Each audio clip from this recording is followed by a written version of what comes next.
Students, एक chapter रह गया है विकाजी कामा, उसको भी पूरा कर ही देते हैं।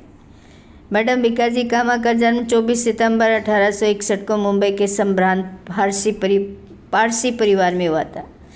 राष्ट्रीय ध्वज का निर्माण अगस्त 1960 में मैडम विकाजी कामा ने किया। विकाजी ने तिरंगे को सबसे पहले 1907 में जर्मनी के स्टुटगार्ट नामक स्थान पर एक अंतर्राष्ट्रीय समाजवादी सम्मेलन में तिरंगे को लहराया था। 1947 में जब भारत को स्वतंत्रता मिली तो हमारी राष्ट्रीयता का सबसे महत्वपूर्ण चिन्ह झंडे को फैलाने का अधिकार मैडम विकाजी कामा को मिला। उनके पिता का नाम सोराबजी फ्रामजी पटेल और माता का नाम जीजी बाई था। इनके पिताजी काफ़ी धनवान व्यक्ति थे। उन दिनों लड़कियों को शिक्षा न के बराबर दी जाती थी, परंतु पारसी समुदाय के लोग अत्यंत प्रगतिशील विचारों के थे, इसलिए विकाजी को अच्छी शिक्षा दिलाई गई। उन्होंने मुंबई के अलेक्जेंड्रा गर्ल्स स्कूल से अध्ययन किया था तथा उनके अनेक विदेशी भाषाएं सीखी। मैडम कामा को भारतीय क्रांति की माता कहा जाता है। विकाजी की राजनीतिक मामलों में अत्यधिक रुचि थी, जो कि उस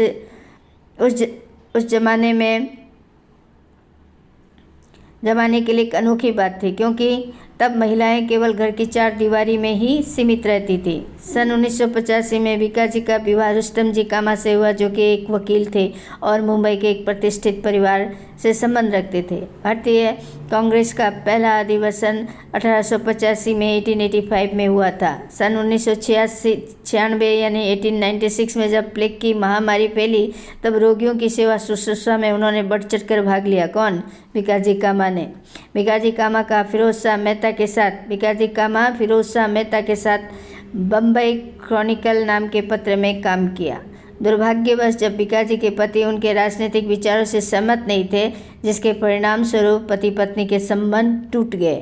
सन 1902 में विकाजी को स्वास्थ्य लाभ के लिए लंदन जाना पड़ा। वहाँ उनकी मुलाकात दादा भाई नेहरूजी से हुई। वे उनसे बहुत प्रभावित हुए। 1 जुलाई 1905 को इंडियन हाउस का उद्घाटन हुआ।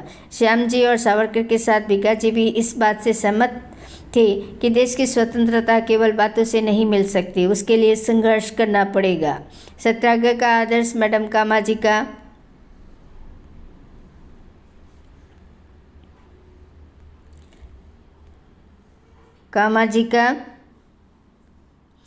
था। इसका प्रयोग बाद में महात्मा गांधी ने किया। एक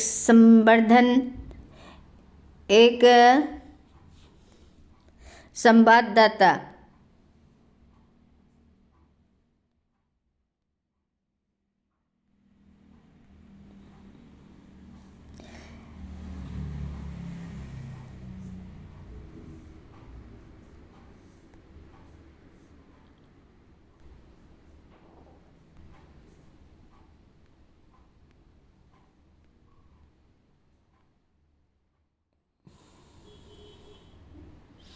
जब मैडम कामा से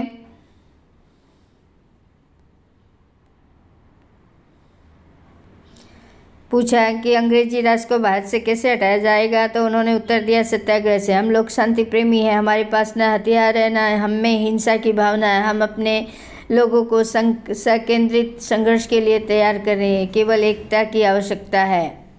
13 अगस्त 1936 को जब इस महान महिला का देहांत हुआ, किसी को पता तक न चला।